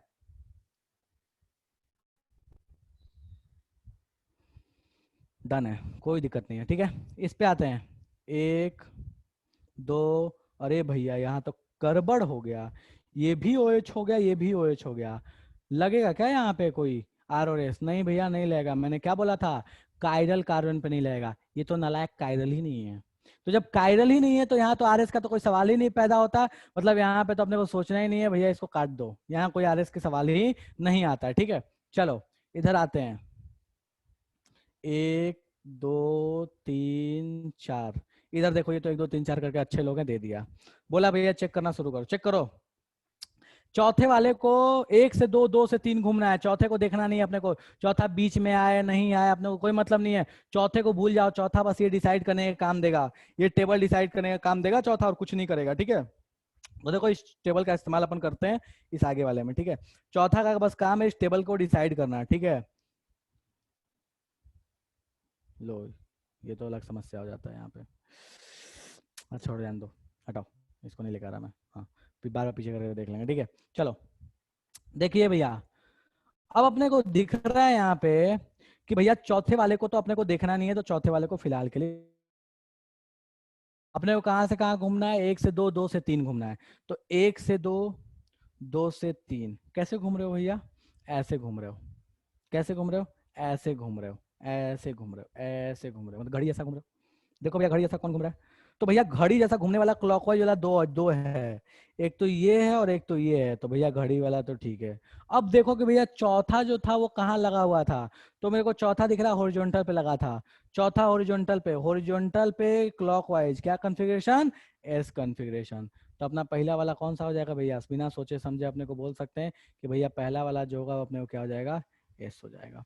मुझे फटाफट बता दो किसको किसको खोपड़िया में नहीं गया ये, जल्दी जल्दी बता दो किसको किसको खोपड़े में नहीं गया। देखो मैं तेज चल रहा हूँ ये नो डाउट है, ठीक है, लेकिन तेज चल रहा हूँ इसका मतलब ये नहीं है कि समझ में नहीं आना चाहिए। बोलो, अरे बोलो, नहीं बोलेंगे हम, कोई बात नहीं। दूसरे पे आ जाओ भैया, कोई इसमें तो कुछ करना ही नहीं है, इस पे आ जाओ, 1 2 3, 1 से 2, 2 से 3, मैं एक ही बार में कर ले रहा हूँ। कैसे घूम रहा है भैया, इधर ही घूम रहा है, क्लॉकवाइज ही घूम रहा है। लाइटेस्ट कहाँ बैठा है, देखो चौथा आपकी बार कहाँ बैठा है, वर्टिकल पे बैठा है चौथा। ठीक है, तो वर्टिकल पे बैठा है चौथा, देखो अगर नहीं भी याद है तो वीसीआर तो अपने को याद है, तो देखो चौथा कहाँ बैठा है भैया, वर्टिकल पे बैठा है, रोटेशन कौन सा है, क्लॉकवाइज है, क्या बन जाएगा, आर बन जाएगा, तो कुछ सोचना ही नहीं था। डन है, 5, इस पे आते हैं, डी पे आते हैं। कैसे भैया, अब देखो यहाँ पे समस्या क्या है, ये चौथा देखोगे तो बीच में आ जा रहा है, बट अब मैंने क्या बोला कि बीच में आया नहीं आया, चौथे को भाव ही नहीं देना, चौथा बस से डिसाइड करने का काम आएगा और कुछ भी काम नहीं आएगा, चौथे को भाव मत दो। चलो घूमो भैया, 1 से 3 तक घूमो, 1 से 2, 2 से 3, इसमें भी क्लॉकवाइज घूम गए, घड़ी जैसा घूम गए, कोई दिक्कत नहीं है भैया, क्लॉकवाइज घूम रहे हो। चौथा कहाँ है, वर्टिकल पे, वर्टिकल पे ही है, तो क्लॉकवाइज वर्टिकल पे चौथा, तो कन्फिग्रेशन क्या हो जाएगा, आर हो जाएगा। तो भैया ये भी क्या हो गया, आर हो गया। मुझे जल्दी बता दो किसको किसको खोपड़िया में नहीं गया, मुझे जल्दी बता दो किसको किसको खोपड़िया में नहीं गया कि ये आर और एस कैसे लिखा। मैं सारी जनता को बोल रहा हूँ यार, 2 3 लोग नहीं, मतलब 2 ही 3 लोगों का रिप्लाई आ रहा है, बाकी जनता गायब है, बाकी जनता गायब है, ऐसे नहीं होता है, जनता सबका जवाब चाहिए। गया खोपड़िया में, चलो ठीक है, तो ये अपने पास हो गया कि अपन आर और एस जनता माफ नहीं करेगी। अबे क्यों, ऐसा क्या कर दिया मैंने जो माफ नहीं करेगी, हाँ बताओ, छोड़ दू, जनता जनार्दन है, क्या बात है, डायलॉग मार रहे हैं, अच्छा डायलॉग मार रहे थे, क्या बात है, चलो ठीक है। अरे जनता माफ नहीं करेगी, कौन सा, पर उसमें राजनीति में था ना शायद ऐसा डायलॉग, मेरे को जहाँ तक याद है। चलो ठीक है, एनीवेज। तो ये अपने पास सिंपल कहानी में आरएस नोमेनक्लेचर पता चल गया, ठीक है। अब भैया जब सिंपल कहानी पता चल गया तो 3D में भी बता दो कैसे बताएंगे आरएस। तो भैया 3D में तो और भी आसान है, उससे भी फर्जी है। 3D तो महा फर्जी है, उससे फर्जी तो कुछ हो ही नहीं सकता। तो आरएस इन 3D कैसे बताएंगे भैया? 3D में आरएस कैसे बताएं? देखो 3D में आरएस बताने का रामबाण, कुछ नहीं करना। प्लेस फोर्थ और lightest group on dash line. कुछ नहीं करना, चौथे वाले को पकड़ के लेके आओ और उसको डैश लाइन पे रख लो। बस इतना सा काम करना है। कैसे करोगे? कैसे करोगे? मैंने स्टार्ट में एकदम एक पॉइंट बताया था, डबल एक्सचेंज कोई दिक्कत नहीं है जीवन में। 2 बार एक्सचेंज करो, कोई जीवन में समस्या नहीं वाली होने वाली है। तो अब देखो उसका अपन प्रयोग करने वाले हैं, एकदम शानदार एकदम जबरदस्त का प्रयोग करेंगे, ठीक है। चलो भैया, तो उसका एकदम जबरदस्त का प्रयोग लगाते हैं अपन। तो भैया देखो, अपने को एक स्ट्रक्चरवा ऐसे दे दिया, देखो ध्यान दो इसको। ये भैया ऐसे यहाँ पे है, यहाँ पे है, इसको ऐसे बना दो। टेढ़ा मुंह वाला कहाँ गया? हाँ, तो ये ऐसे हो गया और ये ऐसे हो गया, ठीक है। तो भैया देखो, मैं अभी फिलहाल क्या कर रहा हूँ कि मैं यहाँ कोई ग्रुप लिखने के बजाय प्रायोरिटी सीधे लिख ले रहा हूँ, ठीक है। 1 2 3 4 लिख ले रहा हूँ। तो मान लो 1 यहाँ, 2 यहाँ, 3 यहाँ और 4 यहाँ पे, ठीक है। मैंने क्या बोला कि देखो ये जो चौथा वाला है ना, ये बहुत सबसे बड़ा नालायक है। सारी कहानी इस चौथे वाले पे ही चलती है। तो जो चौथा वाला नालायक है ना, उसको पकड़ो और उठा कर लगा दो कहाँ पे? डैश वाले पे लगा दो। देखो डैश वाला पे तो दूसरा बैठा है, क्या करें? डबल एक्सचेंज मारो। कैसे डबल एक्सचेंज का मतलब ये हुआ ना कि 2 बार एक्सचेंज करो किसी किसी दो के बीच में। तो कैसे करने वाले तो ध्यान दो। मैं क्या करने वाला हूँ, पहले एक बार इन दोनों के बीच में एक्सचेंज मारूंगा, काम बन जाएगा। एक बार एक्सचेंज इन दोनों के मारूंगा, इन दोनों के बीच में मारूंगा, तो मेरे पास टोटल एक्सचेंज कितने आ गए? 2 एक्सचेंज आ गए, एक एक्सचेंज यहाँ, एक एक्सचेंज यहाँ। तो डबल एक्सचेंज मार के मैंने क्या किया कि जो सबसे लाइटेस्ट वाला था उसको कहां लेके आ गया? डैश पे लेके आ गया। जो सबसे हल्का है ना, उसको पकड़ो, उठा के लेके एकदम चौथे पे फेंक दो, सोचना ही नहीं है अपने को, ठीक है। तो उसको खटाखट पकड़ेंगे और लाके फेंक दो भैया इसको यहाँ पे। तो लो फेंकना शुरू करते हैं इसको, नालायक को। शुभांगी बोल रही है मैं भोजपुरी पे आ गया यार, देखो। हाँ बिल्कुल, अरे यार अपन भोजपुरी वाले लोग हैं ना यार, अपन देसी लोग हैं, देसी लोग, तो अपन देसी में चलेंगे ना। चलो, तो देखो इस चौथे नालायक को उठा के मैं पटक रहा हूँ। तो देखो तीसरा और एक, थर्ड और फर्स्ट के बीच में एक्सचेंज किया, तो यहाँ पे आ गया 3, यहाँ पे आ गया 1, डन है, ठीक है। उसके बाद क्या किया कि इन 2 और 4 के बीच में एक्सचेंज किया, तो यहाँ पे आ गया 2, यहाँ पे आ गया 4। अब देखो यहाँ से भी एक क्वेश्चन बनता है, ध्यान देना। ऐसे 2 स्ट्रक्चर दे देगा आपको, बोलेगा बताओ दोनों में क्या रिलेशन है। इस तरह से भी करके चेक कर सकते हो। कैसे चेक करोगे? अरे यार देखो, दो में दोनों को डबल एक्सचेंज मार के सेम, दोनों को डबल एक्सचेंज मारा है भैया, डबल एक्सचेंज मारा है तो कुछ नहीं बिगाड़ा है, वही सेम स्ट्रक्चर है। उसी को बेवकूफ बना रहा है, हम लोग को बुड़बक बना रहा है, बोलता है कि भैया ऐसे हो गया। ऐसे थोड़ी होता है, ठीक है। तो देखो कुछ नहीं है, 1 और 3 को एक्सचेंज मार दिया, 2 और 4 को एक्सचेंज मार दिया, खेल खत्म हो गया, ठीक है। मतलब स्ट्रक्चर में अपने कोई फर्क नहीं पड़ा। इंपॉर्टेंट पॉइंट ये था कि डबल एक्सचेंज मारने पे स्ट्रक्चर में कोई भी फर्क नहीं पड़ेगा, ठीक है। चलो, अब ये दिख रहा है ना अपने को, चौथा वाला कहां दिख रहा है? आ गया ना डैश पे, खेल खत्म। खेल खत्म, अब कुछ नहीं करना अपने को। अब इसमें तो बस एक ही चीज ही अपने को सोचनी है, वो क्या सोचना है? तो देखो यहां ध्यान दो, ये वीसीआर दिख रहा है ना, ये वीसीआर दिख रहा है ना। अब यहाँ काहे का वर्टिकल, काहे का हॉरिजॉन्टल? यहाँ काहे का वर्टिकल, काहे का हॉरिजॉन्टल, लाइन तो कोई है नहीं। तो काहे का वर्टिकल, काहे का हॉरिजॉन्टल, तो ये जीवन का एक समस्या ही खत्म हो गया, वी को ही उड़ा दो। अरे वी को ही उड़ा दो, वीसीआर में से वी को उड़ा दो, बिना वीडियो के कैसे रिकॉर्डिंग चलेगी, ठीक है। तो यहाँ से वी को उड़ा दिया, ठीक है। तो ये सी मतलब क्लॉकवाइज घूमेगा तो आर, एंटी क्लॉकवाइज घूमेगा तो अपने पास क्या हो जाएगा भैया? इसको उल्टोगे तो ये क्या हो जाएगा? एस। क्लॉकवाइज तो आर, एंटी क्लॉकवाइज तो सब चेक करो भैया, ये क्लॉकवाइज एंटी क्लॉकवाइज है। तो देखो ये ऐसे घूम रहा है, 1 से 2, 2 से 3, वही करना था, 1 से 2, 2 से 3। कैसे घूम रहा है भैया? घड़ी ऐसे चलता है, हाँ ऐसे ही चलता है। तो कैसे घूम रहा है अपने को? क्लॉकवाइज घूम रहा है, क्लॉकवाइज घूम रहा है तो मतलब ये क्या हो गया? आर हो गया, खेल खत्म हो गया। बस ऑडियो रिकॉर्डिंग से खेल खत्म हो गया अपना, अपने को वीडियो देखना ही नहीं है। ऑडियो रिकॉर्डिंग से देखो, ये तो 3D वाला उतना बकवास है, बस ऑडियो रिकॉर्डिंग लगाओ, खेल खत्म हो गया। कोई इसमें भी भूल जाना तो देखो ऐसे याद रखना, वीसीआर भी मान लो जीवन में भूल गए तो ऐसे याद रखो। एक चीज तो अपने को याद रहता है यार, इसको नहीं याद रखोगे तो जीवन का बहुत समस्या है, ठीक है। देखो सबका अपोजिट तो याद रहेगा कि वर्टिकल, तो वर्टिकल, क्लॉकवाइज और आर। तो वर्टिकल का अपोजिट क्या हो जाएगा भैया, ये सब सबको याद रहेगा तो कोई दिक्कत नहीं। क्लॉक का एंटी क्लॉक और आर का अपोजिट एस। मान लो ये सब जीवन में भूल गए, ये तो याद ही रह सकता है। कैसे? आर लिखते कैसे हैं, ऐसे घुमाते हैं ना। तो भैया इसमें जो घुमा रहे हो कैसे घुमा रहे हो, क्लॉकवाइज घुमा रहे हो ना। आर कैसे घुमा रहे थे, क्लॉकवाइज घुमा रहे हो ना, ऐसे घुमा रहे हो ना।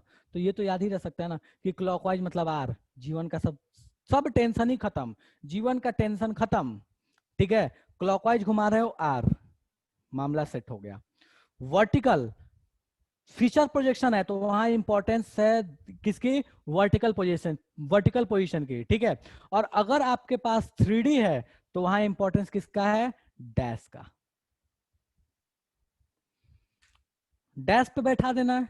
अगर वर्टिकल पोजीशन पे चौथा वाला है, सीआर है, ठीक है। डैश पे चौथा वाला है, सीआर है, खेल खत्म है, ठीक है। तो ये थोड़ा सा मैंने आपको लॉजिक समझा दिया, बाकी तो आपको यहाँ पे मैंने कहानी बता ही दी कि आप कैसे चेक करोगे। तो संचित बोला है कि उसको जीवन में समस्या हो गया, तो बोलो समस्या क्या है। कहाँ गया? अब देखो इसको मैं जो ऐसे ऐसे प्रत्युष ऐसे जो आंख टेढ़े करके देख रहा था ना, वो टेढ़ा करके देखने का समस्या ही समाधान हो जाएगा यहाँ पे। बोलो संचित। सर जो आप आगे वाला स्लाइड दीजिए। कहाँ गया भाई, लो। सर इसमें जो आप हॉरिजॉन्टल एंटी क्लॉकवाइज एस बोल रहे हैं, कहाँ पे? सर आगे, सर सबसे पहला आगे सर, अभी आप आखिरी जो स्लाइड किए किए थे सर वो, ये, अरे भाई बोल, ये एक और इसके बाद आगे, वाला, इसके बाद वाला। हाँ, इसके तो बाद इसमें कहाँ जो है? ये हाँ यही ना, बोल। हाँ, तो इसमें जो आप एच एंटी क्लॉकवाइज एस किए ना। अरे नहीं नहीं नहीं, नहीं वो एंटी क्लॉकवाइज वो, अरे ये नहीं बताया कि एच एंटी क्लॉकवाइज, जैसे मैं बोल रहा हूँ कि इसका उल्टा ये होता है, इसका उल्टा ये होता है, इसका उल्टा ये होता है। अच्छा, यस सर। ये नहीं बोला मेरे भाई कि ये एच एंटी क्लॉकवाइज होता है, ये नहीं बोला मैंने। बोला कि देखो वी याद है तो उसका अपोजिट क्या हो जाएगा अपने पास, हॉरिजॉन्टल हो जाएगा। वर्टिकल का अपोजिट हॉरिजॉन्टल, ये वर्ड्स याद करा रहा हूं मैं। क्लॉकवाइज का अपोजिट एंटी क्लॉकवाइज, आर का अपोजिट एस, बस कोई एक चेंज होगा दूसरा चेंज करना, खेल खत्म हो जाएगा। ठीक है सर। भाई भाई भाई ऐसा कंफ्यूजन मत रख, देखिए इतने, ये छोटा सा टेबल बनाया है मैंने, कहाँ गया, ये ये देखना सब बनाया है, ये सर ये है वाला ना। देखिए। हाँ हाँ, बस मैं याद सर दिला दो रहा बार था। वॉइस आ रहा है क्या मेरा? नहीं ऐसा नहीं है, ठीक है डन सर। है, चलेगा। Yes sir. अरे ऐसा कंफ्यूजन मत रखना यार, इसको लो मैं हटा देता हूँ यहाँ पे। मैं बस अपोजिट बता रहा था कि देखो वर्टिकल का अपोजिट क्या होता है, हॉरिजॉन्टल का अपोजिट, वर्टिकल का अपोजिट, क्लॉकवाइज का अपोजिट, एंटी क्लॉकवाइज का अपोजिट, या जो भी आर का अपोजिट क्या होता है, बस यही बता रहा था और कुछ नहीं बता रहा। ऐसा ऐसा कंफ्यूजन मत रखो मेरे भाई, ठीक है। तो ये तरीका हो गया आपके पास आर एस बताने का फिशर प्रोजेक्शन में, ठीक है। और आपके पास 3D में। तो बहुत लोगों को अब समस्या होने वाला है, तो समस्या का समाधान अब करते हैं। हाँ तान्या बोलिए बेटा।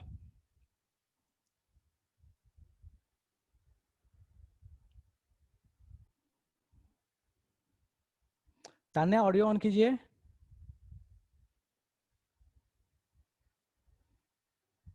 क्या मैंने बहुत लेट से देखा, अच्छा वो ऐसा क्या, कुछ बोले हो तान्या? हेलो। अच्छा आपने पहले से हैंड रेज किया था यार, मैंने ध्यान नहीं दिया, मैं अभी ध्यान दे रहा हूँ, hello, good sorry. Afternoon sir. Good afternoon, बोलिए।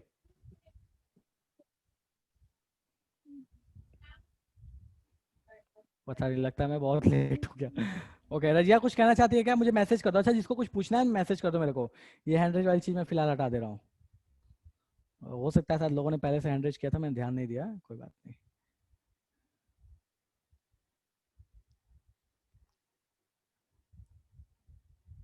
चलो, तो मैंने थोड़ा तेजी में आपको बता दिया भैया आरएस क्या होता है, तो फटाफट कुछ क्वेश्चंस और भी देता हूँ, इसको कर लो यार, कोई अपने को दिक्कत नहीं है तो इसको कर लो। सिंपल सिंपल से क्वेश्चन दे रहा हूँ, कोई सारे टफ नहीं दे रहा। अच्छा ये तो करा दिया, कितना टाइम बचा, रुको एक मिनट तो। हाँ चलो एक काम और भी कर लेते हैं फाइनली, ठीक है। तो मैंने आपको दो चीजें सिखा दी कि भैया 3D से सिंगल कार्बन के 3D से आप फिशर प्रोजेक्शन कैसे बनाइएगा और आरएस नोमेनक्लेचर कैसे करते हैं दोनों में, चाहे 3D हो चाहे फिशर प्रोजेक्शन हो, किसी में भी। लेकिन यार जो मैंने सबसे पहली चीज सिखाई कि 3D से फिशर प्रोजेक्शन बनाना वो देख देख के बनाना बड़ा मुश्किल काम है, ठीक है। तो 3D से फिशर प्रोजेक्शन कन्वर्ट करने का जो तरीका है ना वो आरएस से बड़ा अच्छे से आ जाता है। आरएस के बारे में और भी बहुत चीजें हैं जो अपन बाद में देखेंगे कि भैया आरएस में रिलेशन क्या है नहीं है, क्या चीज है, एग्जैक्टली कहने का मतलब क्या है, वो बात की बात है। लेकिन हाँ 3D से अपन अपने को बोल दिया कि 3D से फिशर प्रोजेक्शन बनाओ, तो वो बार बार उस तरह से इमेजिन करके बनाना ना मुश्किल है। तो इसको बनाने का एक इजिएस्ट वे है, दैट इज आरएस का यूज कर लेना, ठीक है। तो अपन जो मैंने स्टार्ट में बता दिया वो गलत नहीं है, वैसे बना सकते हो। बट हाँ 3D से फिशर प्रोजेक्शन बनाने का बाय यूजिंग आरएस कैसे बनाओगे?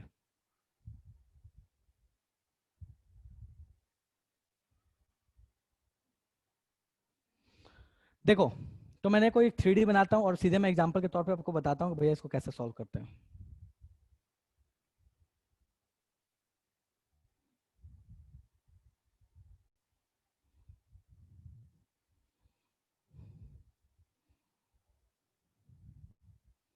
देखो यहाँ पे मैंने जो लाइटेस्ट है उसको ऑलरेडी चौथे पे रख लिया है, ठीक है। तो सबसे पहला लेकिन जो आपका स्टेप आता है वो सिंपली आपको मैंने पहले ही बताया, मैं फिर से बता रहा हूं कि चौथे वाले को फोर्थ वाले को आपको कहाँ लेके आना है, डैश पे सॉरी हाँ डैश पे आपको लेके आना है। चाहे आप उसके लिए एक्सचेंज करके लेके आओ या जैसे लेके आओ, या पहले दिया है तो कोई दिक्कत नहीं है। एक्सचेंज कैसा कर सकते हो, तो भैया एक्सचेंज आप इवन करना, इवन एक्सचेंज करो और चौथे वाले को कहाँ लेके आ जाओ, डैश पे लेके आ जाओ। ये सबसे पहला काम आपको है। ऑलरेडी मैंने यहाँ चौथे वाले को यहाँ दे दिया है तो कोई समस्या नहीं है। उसके बाद क्या करना है, चेक करो कि ये कॉन्फ़िगरेशन कौन है, चेक आर या एस कौन सा है ये, ठीक है। नेक्स्ट स्टेप,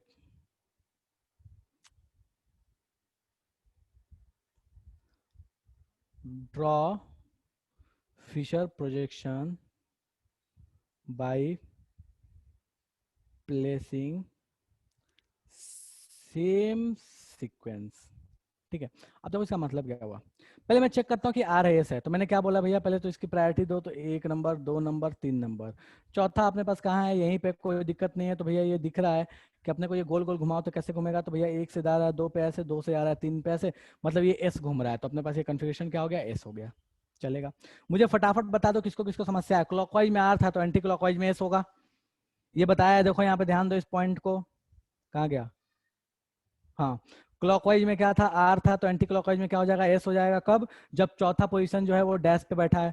चौथा हमने डैश पे बैठा दिया, कोई जीवन का समस्या नहीं है, चौथा ये डैश पे ही बैठा हुआ है, अपने कोई कष्ट है नहीं। ये क्या हो गया, अपने पास कॉन्फ़िगरेशन एस हो गया। जब आपके पास ये एस हो गया ना, तो बस आप कुछ नहीं करना है यार, इसके बाद तो मतलब समझ लो कि कुछ भी नहीं करना है। क्या करना है, पहले तो ये खींच लो, ठीक है, ये खींच लिए और बस आपके जीवन का सारा समाधान हो गया।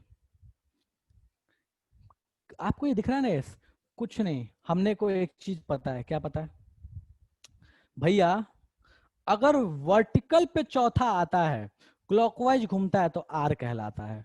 वर्टिकल पे चौथा आता है क्लॉकवाइज घूमता है तो आर कहलाता है। अगर वर्टिकल पे एंटी क्लॉकवाइज, वर्टिकल पे चौथा आया और एंटी क्लॉकवाइज हुआ तो एस कहलाता था, ठीक है। तो बस चॉइस तुम्हारी है, तुम जैसे चाहो वैसे ले सकते हो। मैं हमेशा प्रेफर करता हूँ कि वर्टिकल पे सबसे लाइटेस्ट वाले को रख लो। तो वर्टिकल पे किसको रख लिया, हाइड्रोजन को, चाहे नीचे चाहे ऊपर, वो तुम्हारी मर्जी है, कोई मना नहीं है। तुम नीचे ऊपर कहीं रखो, इससे कोई समस्या होने वाली नहीं है जीवन में। मैंने यहाँ पे रख लिया, ठीक है। अब मैं फटाफट चेक करूंगा, क्या करूंगा मैं, देखो भैया मुझे क्या कराना है, इसको एस बनाना है। वर्टिकल पे अगर चौथा आ गया तो एस चाहिए, वर्टिकल पे चौथा, वर्टिकल एंटी क्लॉकवाइज तो एस बनता था, याद करो, ठीक है। मैं वो पिछला वाला चार्ट देख लेना, वर्टिकल पे क्लॉकवाइज तो आर, तो वर्टिकल पे एंटी क्लॉकवाइज तो एस। बस एंटी क्लॉकवाइज में 1 2 3 बैठा दो, जहां से मन स्टार्ट वहां, जहां मन वहां एंड करो, कोई मना नहीं है, ठीक है। तो मेरा मन करे तो 1 को यहाँ, 2 को यहाँ, 3 को यहाँ बैठाऊं। मेरा मन करे तो यहाँ पे 1 को, यहाँ पे 2 को, यहाँ पे 3 को बैठाऊं। कुछ उल्टा कर दिया क्या, एंटी क्लॉकवाइज, हाँ ठीक है। मेरा मन करे तो मैं यहाँ पे 1 को बैठाऊं, यहाँ पे 2 को बैठाऊं और यहाँ पे 3 को बैठाऊं। ये मेरी मर्जी है, जैसे मन करे मैं वैसे चलूंगा, सारी कहानी सही होगी। तो मैं देखो क्या करने वाला हूँ, देखो 1 नंबर मेरे पास कौन है, क्लोरीन, दूसरा फ्लोरीन और तीसरा OH। बस फटाफट यहाँ चिपका दो। कैसे करना है हमको, एंटी क्लॉकवाइज, कहीं से शुरू करो कोई दिक्कत नहीं है। मैं यहाँ पे शुरू, क्लोरीन, यहाँ फ्लोरीन, यहाँ OH, खेल खत्म, ठीक है। तो ये हो गया अपने पास 1 नंबर, ये 2 नंबर, ये 3 नंबर, और ये चौथा अपने पास कहाँ बैठा है, वर्टिकल पे बैठा है। ये कौन सा कन्फिग्रेशन आ रहा है अपने को, तो दिख रहा है भैया ये कौन सा कन्फिग्रेशन आ रहा है, एंटी क्लॉकवाइज घूम रहा है, वर्टिकल पे चौथा, चौथा कहाँ है, वर्टिकल पे, एंटी क्लॉकवाइज कन्फिग्रेशन एस। इसका भी अपने पास कन्फिग्रेशन क्या था, एस। दोनों कन्फिग्रेशन सेम है, मतलब दोनों कंपाउंड है, दोनों का स्ट्रक्चर जो है वो बिल्कुल सेम है, एक 2D में और एक 3D में है। मुझे खटाखट बता दो इतने तक में किसी को समस्या है तो, जल्दी बोलो भैया, किसी को समस्या है। सर क्लोरीन और फ्लोरीन को लोकेशन एक्सचेंज करिए तो, अरे मेरे भाई क्लोरीन फ्लोरीन का लोकेशन एक्सचेंज कैसे करेगा तू, क्या करके करना चाहता है बता, क्या करके करना चाहता है बता ले। अब मुझे नहीं पता तू कौन सा एक्सचेंज बोलना चाहता, बट चलो मैंने एच को यहाँ रख दिया, यहाँ पे क्लोरीन को रख दो, यहाँ पे आप किसको रख दो, फ्लोरीन को रख दो, और यहाँ OH को रख दो, सेम ही बात है, कोई फर्क नहीं पड़ना, निकाल के देख लो, कोई फर्क नहीं पड़ेगा, वही रह जाएगा। मैंने 1 2 3 यहाँ पे बैठा, तुम 1 2 3 यहाँ बैठा रहे थे, तुम इसको ऐसे लिख लेते तो भी कोई फर्क नहीं पड़ना था। एच को यहाँ बैठा लिया, ठीक है, और सब नालायकों को उठाना शुरू कर दो, Cl, अच्छा ये ऐसे लिख लिया ना, ठीक है, तो Cl यहाँ पे आ चुका है, यहाँ पे यहाँ पकड़ा दो, तो यहाँ पे Cl लिख लो, और Cl यहाँ पे लिख लो F, और यहाँ लिख लो OH। ये तीनों ही स्ट्रक्चर बिल्कुल सेम है, ये बोलो ये बोलो ये बोलो भैया, इससे कोई फर्क पड़ने वाला नहीं है। Cl राइट में और F नीचे में, भैया तब तो बदल गया कहानी पे, एक एक्सचेंज मार दो, इसको इसको यहाँ इसको यहाँ, अगर एक एक्सचेंज मारोगे तो कन्फिग्रेशन उल्टा हो जाएगा, तो पहले CS था तो बाद में क्या बन जाएगा, R बन जाएगा, चलेगा। हाँ बोलो ना बोलो, कुछ तो बोलो, ठीक है। तो ये फटाफट स्पीड में अपने पास था क्या क्या, RS नोमेनक्लेचर था, ठीक है, 3D टू फिशर प्रोजेक्शन था, ठीक है, कायरल का क्या होता है ये था, ये 3 चीजें हम आज खत्म कर चुके हैं, ठीक है। किसी को कोई समस्या है तो फटाफट बता दीजिए भैया, कोई जादू हो गया हो तो,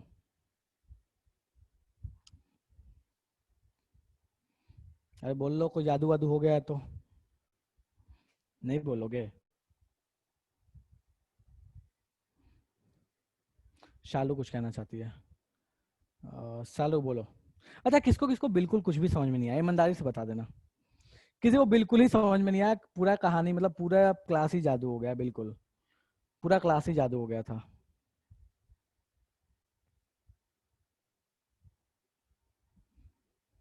फिशर से RS, RS मतलब फिशर से 3D, 3D से फिशर, इसमें भी कोई समस्या अब होनी नहीं चाहिए। फिशर से 3D कैसे बनाओगे, कुछ नहीं, चौथे वाले को पकड़ के लेके आओ वर्टिकल पे, बस चौथे वाले को वर्टिकल पे लेके आओ, चेक करो कि R है कि S है, चौथे वाले को उसमें डैश पे बैठा देना, उसी सीक्वेंस में घुमा देना, खेल खत्म।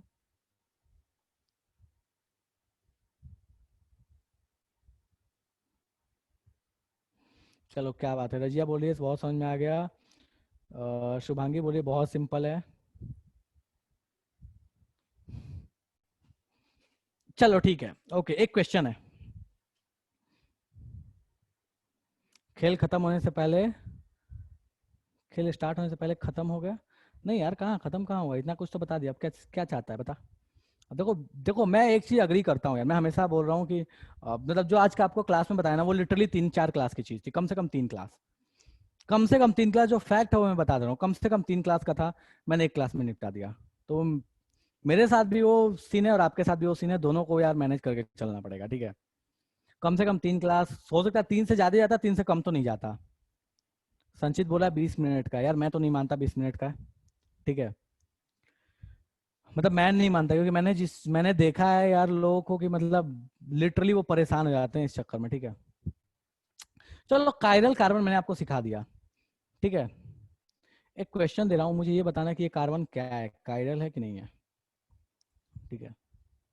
बहुत सिंपल है यार, ऐसा कुछ नहीं है, हालांकि कायरल कार्बन बहुत सारे एग्जाम्पल किए जा सकते हैं, बहुत इजी इजी एग्जाम्पल्स होते हैं, ऐसा कुछ कायरल पे बहुत ज्यादा कोई ऐसा चीज बनता नहीं है, बट स्टिल मैं पूछ रहा हूँ।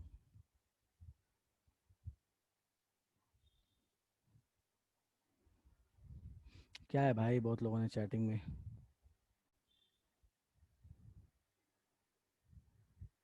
अच्छा 5 मिनट बताया गया, क्या बात है यार, मतलब मैंने ही धीरे बताया क्या,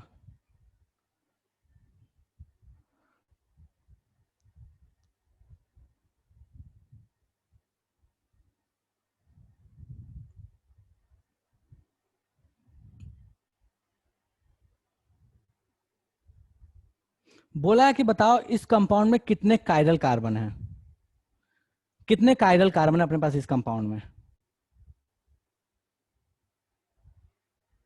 कायरल एटम नहीं पूछा, कायरल कार्बन पूछा है।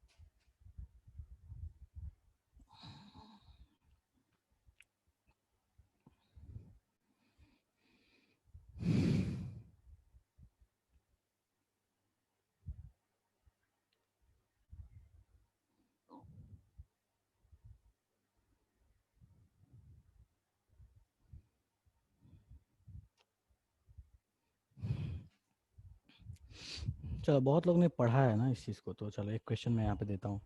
थोड़ा बहुत तो पढ़े हो ये उम्मीद, देखो अभी मैंने पढ़ाया नहीं है, तो अभी जो क्वेश्चन दे रहा हूँ ना वो अभी जिन लोगों को, जो लोग अभी बिल्कुल पहली बार पढ़ रहे हैं तो उनके लिए क्वेश्चन नहीं है। जिन लोगों ने गलती से इस चीज को कभी पढ़ा है तो वो इस क्वेश्चन को अटेम्प्ट कर सकते हैं।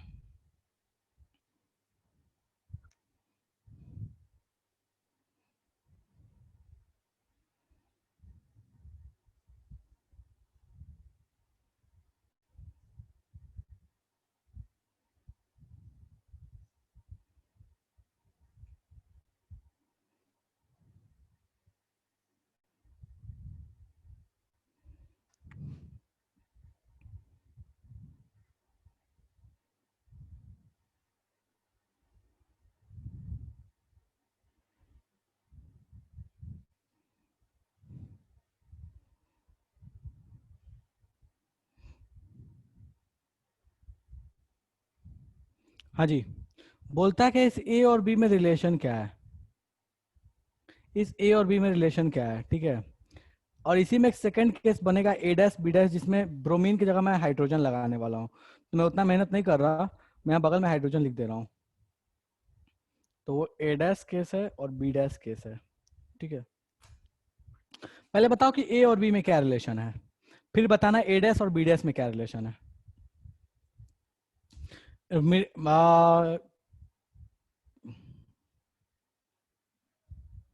रिलेशन का मतलब हुआ इनैंशियोमर्स डाइस्टेरियोमर्स, क्या है रिलेशन, इसे बोलते हैं इनैंशियोमर डाइस्टेरियोमर या आइडेंटिकल।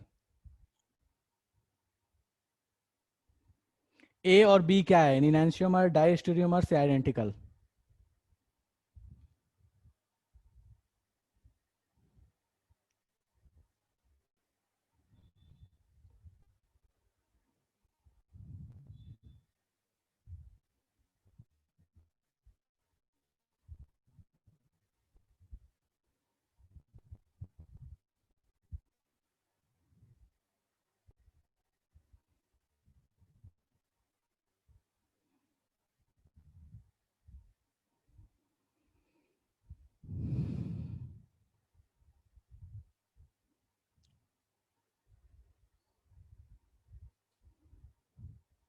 ए और बी इनैंशियोमर है, ऐसा शुभांगी कह रही है। ए और बी में क्या रिलेशन है कि भैया ए और बी इनैंशियोमर है, ठीक है। चलो क्या बात है सर, ए और बी तो इनैंशियोमर है, ठीक है भैया कोई दिक्कत नहीं है। तो मैं एक यहाँ पे और भी बना रहा हूँ, थोड़ा छोटा बना दे रहा हूँ। अब जगह मैंने तो कंजूसी कर ही दी है, तो फिर ठीक है, थोड़ा तो कोई उपाय बनेगा यहाँ पे। चलो देखता हूँ मैं, एक और बन जाए तो।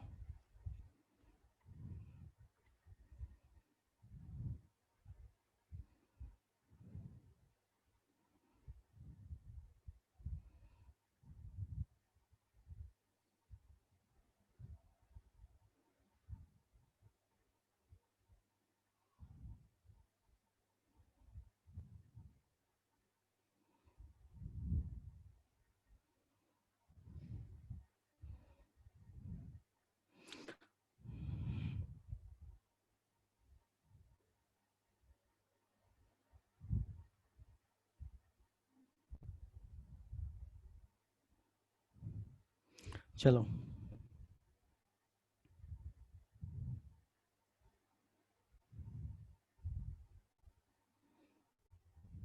सी के बारे में क्या ख्याल है? बी और सी के बीच में क्या रिलेशन होगा? बी और सी के बीच में, टाइम हो गया क्या यार? बी और सी के बीच में क्या रिलेशन होगा? देखो ये उनके लिए जो क्वेश्चंस जो पढ़े हुए हैं, जो नहीं पढ़े हैं सर उनके लिए समस्या हो सकता है। बी और सी के बीच में क्या रिलेशन होगा?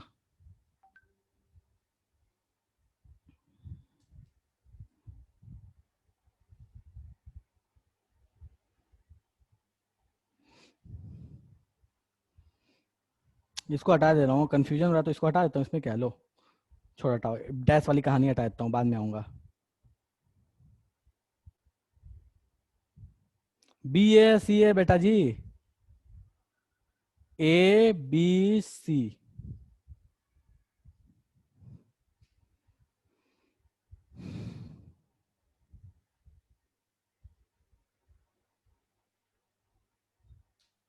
बी और सी के बीच में क्या रिलेशन है?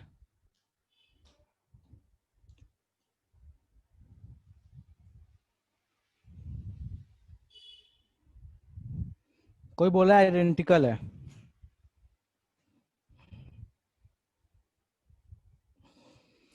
बी और सी मिरर इमेज कैसे है बेटा? बी और सी ध्यान देखो, बी और सी तो किसी हाल में मिरर इमेज कैसे होगा?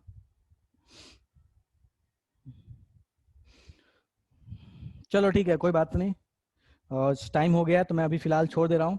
अगली क्लास में इस क्वेश्चन के बारे में चर्चा करेंगे और इस पे भी चर्चा करेंगे कि इसमें total number of chiral carbon कितने हैं। ठीक है, अगली क्लास में चर्चा करेंगे। ओके, चलो। प्रत्युष बोला डाइस्टीरियोमर्स। कौन है डाइस्टीरियोमर्स? प्रत्युष कौन है डाइस्टीरियोमर्स? बी और सी। अच्छा, ए और सी फिर? अब तो हटा दिया। चलो ठीक है, अगले क्लास में बात करते हैं इस पर, ठीक है? चलो ओके, ए और सी एनैंसियोमर्स। चलो ठीक है, अगले क्लास में मिलेंगे तब बात करेंगे। Okay, bye bye, Tata.